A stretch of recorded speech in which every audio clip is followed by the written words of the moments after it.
국가지정 문화재 사적이자 유네스코 세계유산인 김포 장릉 앞쪽에 건설된 아파트 문제를 재차 논의하기 위한 문화재위원회가 조금 전 끝났습니다.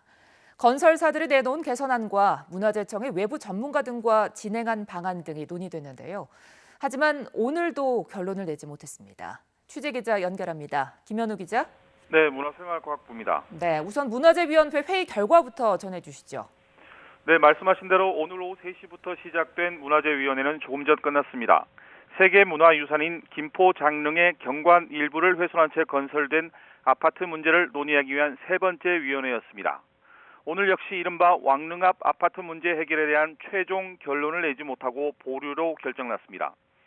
위원회는 건설사가 제출한 건물 높이를 조정하지 않는 개선안으로는 김포 장릉의 세계유산 가치와 문화재 보존 지역 가치를 유지하기 어렵다고 판단했습니다.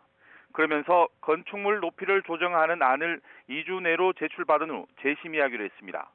즉 자체 시뮬레이션 결과에 따라 왕릉의 조망권을 훼손한 부분을 원상 복구할 수 있는 설계안을 제출하면 그 내용을 토대로 다시 검토하겠다는 겁니다. 네, 내년에 입주를 앞둔 예비 입주민들의 불안감이 커지고 있는데요. 그럼 앞으로 어떻게 진행됩니까? 네, 김포 장릉 앞 아파트를 둘러싸고 각 주체별 주장이 워낙 첨예해서 결국 법정에서 시시비비가 가려질 것으로 보입니다. 다시 말해서 왕릉 앞 아파트 사태가 장기화될 것으로 보이는데요. 우선 2014년으로 거슬러 가보겠습니다. 당시 인천도시공사가 김포시로부터 택지개발 허가를 받았습니다. 다시 말해서 집을 지을 수 있는 땅으로 허가가 난 겁니다. 그런데 3년 뒤 문화재보호법이 개정됩니다. 문화재 보존 지역에서 아파트를 건설할 때 개별 허가를 받도록 규정이 강화된 건데요.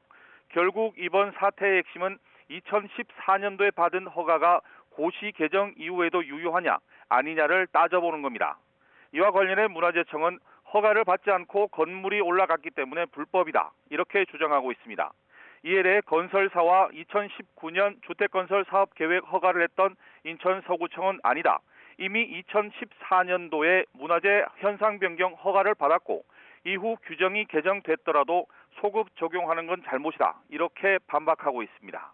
내년 중반 입주를 준비 중인 입주 예정자들은 행정관청과 건설사의 안이한 대처로 하루하루를 불안과 공포 속에 지내고 있다며 불만을 나타내고 있습니다.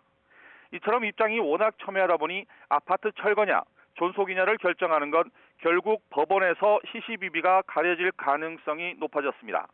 지금까지 문화생활과학부에서 전해드렸습니다.